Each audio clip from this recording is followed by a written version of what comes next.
Okay, so this is the third video I'm making, and probably it's gonna be the last one I make for the night, because it's 4:30ish, almost 4:30 in the morning. So continuing on the Walking Dead talk. Excuse me. Ugh. So I was talking about Andrea and the whole her thing with Lori, the last one, at the end of the last one. Yeah, I'd be like Andrea. I'd be like, you can't. At that time in the apocalypse, it's not rainbows and sunshine and you're gonna get married and have kids. It's gonna be surviving and living, fighting for your life. It's not gonna get easier. It's gonna get worse, but you gotta live through it. I mean, Andrea is walking proof of that. She lost her sister, her dad before that, and she lost Dale, who was a father figure to her. So, and she's still kicking, she's stronger than she was when she first appeared in the show. I mean, Andrea seemed like she was a strong person, but she was weak when it came to her sister. But Dale, got her through that, and I think the loss of Dale, hit her. But she's like, I'm gonna lose people, but they're always gonna, be there in my thoughts and my heart, They're gonna keep me going. I'm gonna live for them, sort of thing. Which is the mindset everybody should have. Is like, I'm gonna keep living for them, I'm gonna lose people, but I'm gonna keep living because they'd want me to. And I think that's her mindset now. And the whole Dale death was very sad, the way he went. He was the voice of reason. He was the only bit of humanity left, pretty much, in the group. Because everybody was like, the Randy for short, Randall. The whole Randall thing, shook up the group a lot, and it destroyed it, essentially.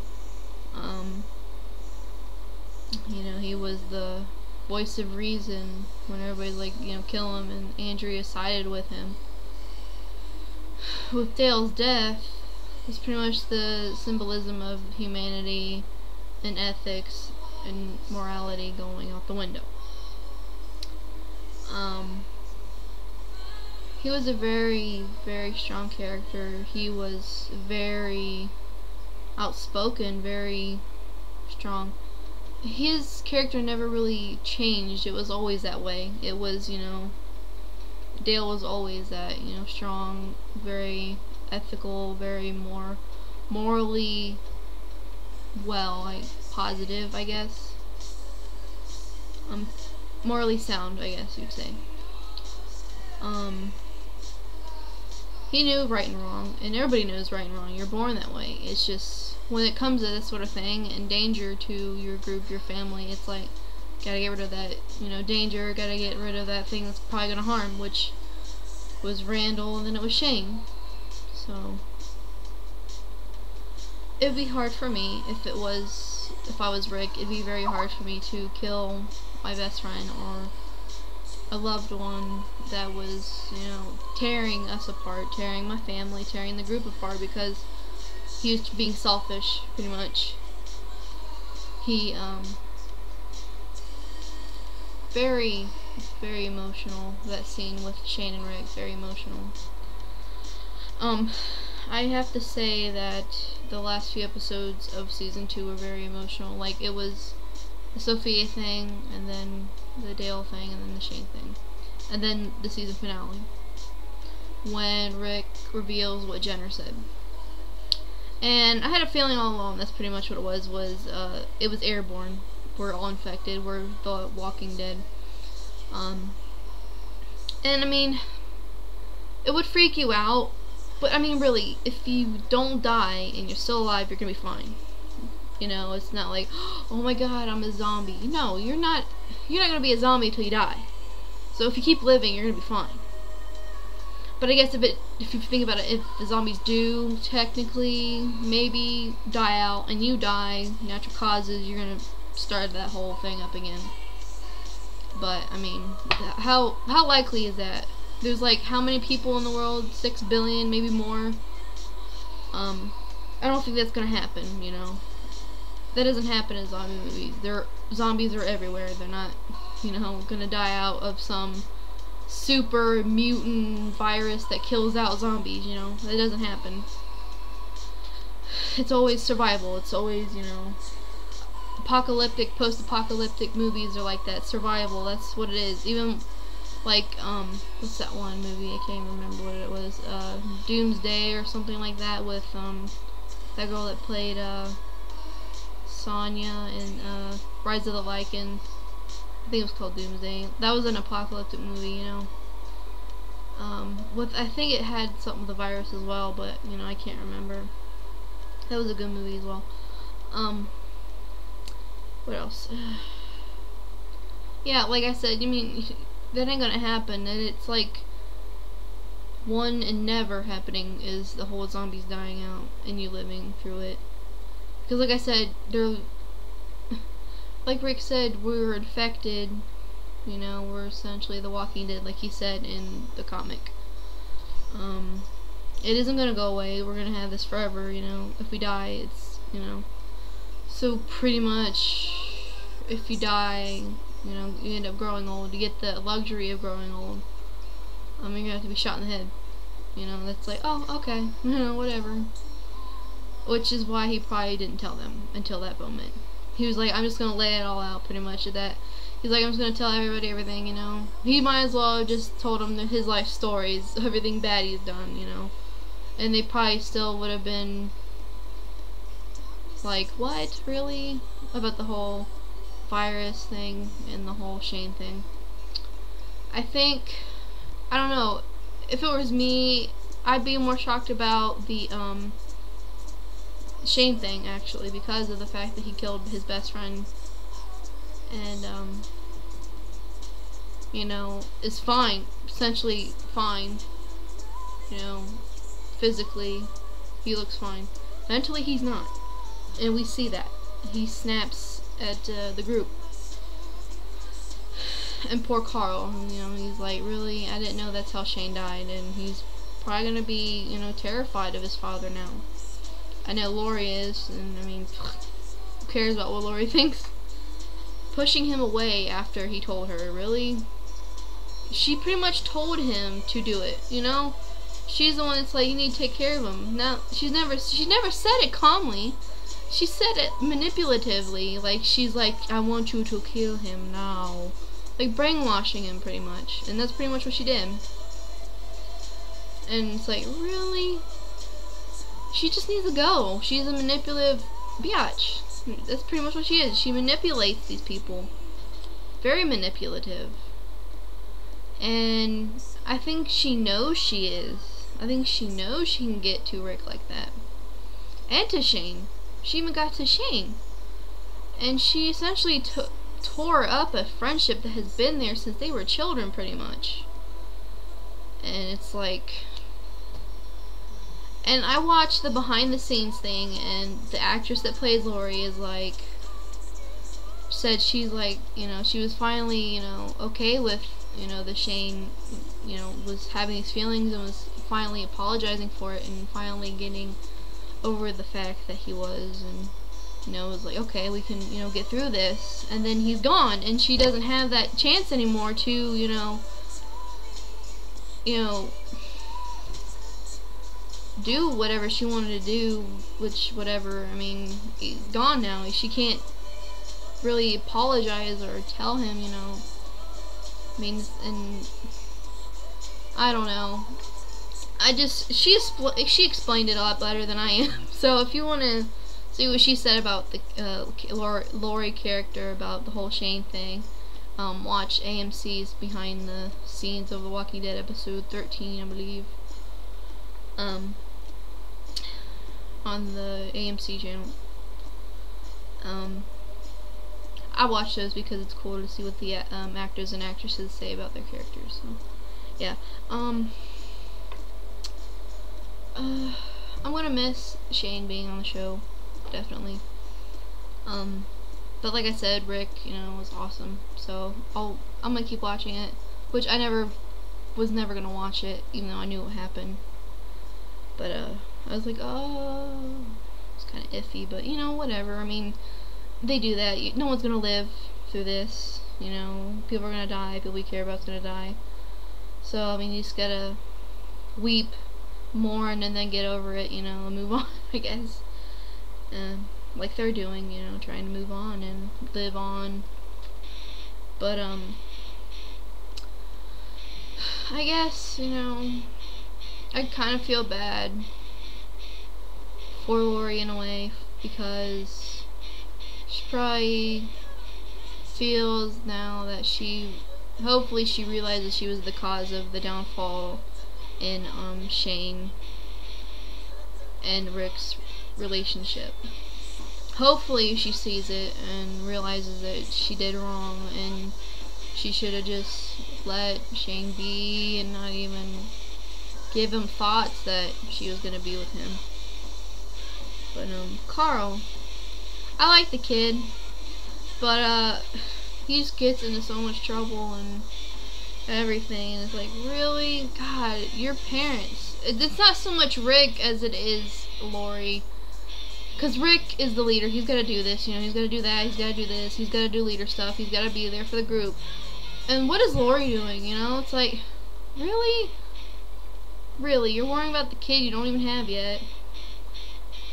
You're worrying about the kid you don't even have yet physically in your arms, And you're not even worrying about the kid you have, who got shot and almost got eaten by a walker, who shot Shane too.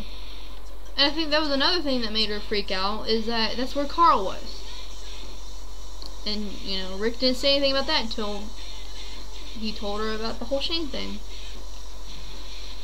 It's just a whole mess. It's like she said in the interview, like, it's a cancer in their marriage, that the whole Shane thing.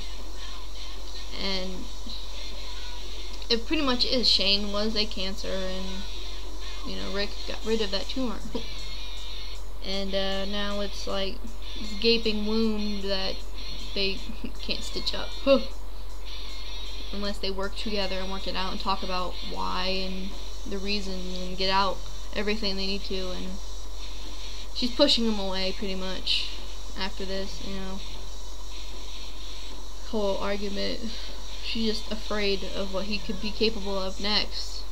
He's capable of keeping the secret of them being infected and the secret of killing Shane till telling him till the last minute, and it's like, really? What else is he hiding from me, But I mean, I don't blame Rick for it, because I ain't gonna say it, I'm not gonna say it unless I need to.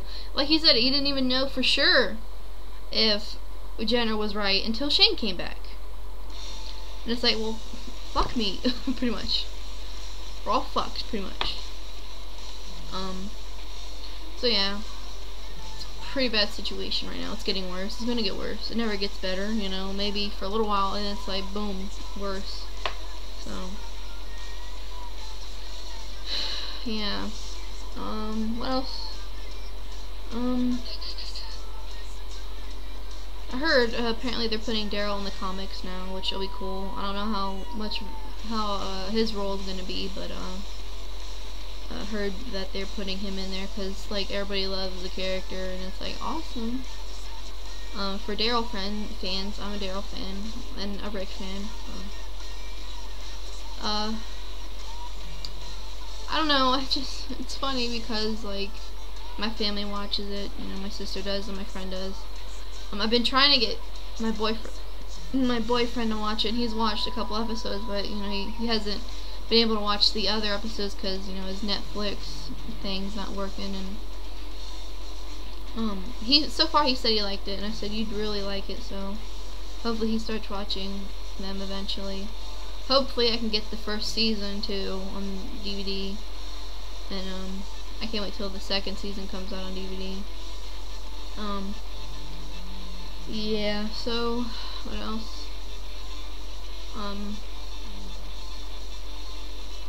What other character? Oh, Maggie and Glenn. I like Glenn. Glenn's cool. I like Maggie. Maggie's really awesome. She's I think the whole Glenn and Maggie relationship's very cool. Like, people may think it's like, oh, they love each other too soon, when it's really not, because if you think about it, you know, that person may die, and it's like, I really do have feelings for this person, you know, and so that whole thing was really cool when he told her he loved her, and I was like, oh, it's so cute. Because the Asian is everybody refers to him, but I like Glenn's character, and I like the actor that plays him. He's very awesome and funny. Steven, I think is his name. I don't know. I don't say their name because I don't want to mess them up. But yeah, he's a really cool guy. Him and Norman, I believe, did a Walking Dead thing on The Soup. That was a funny thing to watch. But yeah, like the whole Maggie and Maggie and Glenn thing. I like their relationship. I think it's gonna be really cool seeing them grow and see the Glenn character grow, because he gets a little bit more badass as well. Maggie's just a very caring person. She's very family oriented, and it's like, okay, well, you know, I think they get married in the comics, and I think she wants to have a baby with Glenn too, so. And they adopt Sophia in the comics, but Sophia is dead in the series, so maybe they find a little girl, I don't know. That'd be interesting. Be cool, because then Carl could have a playmate and he quit running off. But cause you gotta think about it, you really can't blame Carl, because he is still a child. You know, he wants to explore, he wants to get into things, but he really can't without getting hurt and whatnot. I mean, like I said, Lori really needs to keep an eye on him, you know? It's like, she's like, worried about this, worried about that, doing this, whatever. You can't do that, you just can't. You gotta watch your kid, you gotta watch the kid you have, you know? She's just a very irresponsible parent. And who knows what kind of parent she was before this, you know? Maybe she could have been a star mom, who knows, you know? She ain't gonna win the Mom of the Year award right now, for real. And I don't think Carol will either. I mean, Carol never kept an eye on Sophia either. But Sophia did run off, and that was her stupidity. But, you know, I mean, the kid, you know, poor thing got bit, and it was just bad. And I think Shane went about that whole thing the wrong way. And I mean, it could have been handled better, but like I said, Shane's just aggressive and doesn't care what anybody says. He just does it because he thinks it's right. And that's how Rick's becoming, which I like, because Rick's he's got more of the moral part still than Shane did. Mostly because Rick came into this world late, unlike Shane. Shane was there at the beginning of it, so. He's just lucky that zombies didn't eat him while he was in a coma, really. That's like a miracle in itself. I mean, really. If it was anybody else, they probably would have gotten eaten. Yeah. The whole Walking Dead thing, I just really like the idea, and like Robert Kirkman's really cool, you know, with his storyline and everything, and being involved in the show as much as he is. Cause I won't say everyone that writes comics or everyone that does movies, that have written books, aren't involved with the movie or show project. But I mean, Robert Kirkman's very involved in the Walking Dead TV series. He's very involved. No, I just said that. He's there all the time. At least it seems to me he's there with the actors all the time, you know. And I applaud him for that, because I mean he's writing more comics on top of this show, you know, producing this and whatnot. So yeah, I mean, genius idea, because I mean there is zombie comics, but none like this. You know, they get you so involved and so many feelings for these people. So yeah, I think I'm running low on my Walking Dead talk. Maybe just running out of things to talk about. Oh god, I'm so tired. Let's talk about how we think this started. Because we have not, in the show, I don't think the comics yet have, maybe the comics have, but the show has definitely not gone into how anyone thinks this started. Right now it's just a virus, the airborne virus now. Or just airborne from the very beginning virus that's turning people into undead people. It just pretty much reanimates the brain, and that's about it, making it want food, that's about it.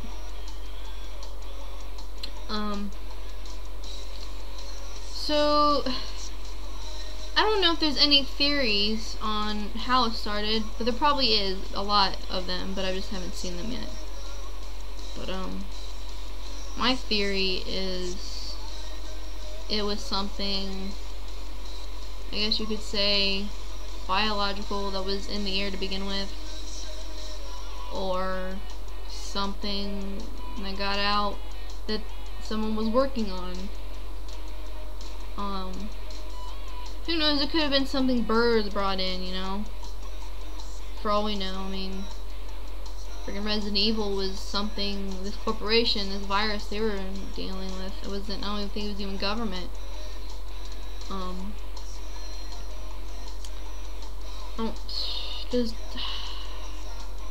don't know if 28 Days Later goes into how theirs started. I may be wrong, because I haven't seen them in that series in a while. But yeah, like, I know Resident Evil is the one that's like, that was virus purposely caused. But maybe this one was too. Maybe this one was, you know, caused on purpose too, or maybe an accident, who knows. Obviously the government knew but couldn't, you know, take care of the problem, because there's like army stuff everywhere. But I don't know. I think if it was me, I would have gone to Spencer's or somewhere and gotten the zombie handbook. Would have broken in there and gotten it, but like, okay, what am I supposed to do? What am I supposed to get? You know? No, I don't know. I would have been panicking by then. I'm like, oh my god, barricade everything. No, I don't know what I'd do, honestly. The zombie apocalypse, I'll probably freak my shit out and be like, I'm gonna die because there's no Daryl and there's no Rick in real life. But yeah, who knows? Who knows what you're capable of if you're put in a situation like that? I mean, obviously, certain people are capable of anything, like Rick and Shane. But yeah, and Daryl, you know. I think that's it. Those are things of something else, I'll post it or whatever. So yeah, this is the end of my Walking Dead rant, talk, whatever. 2 videos of it, maybe 3. Oh yeah, because I went into detail on the one, whatever. Excuse me. So yeah. Bye everyone. Bye.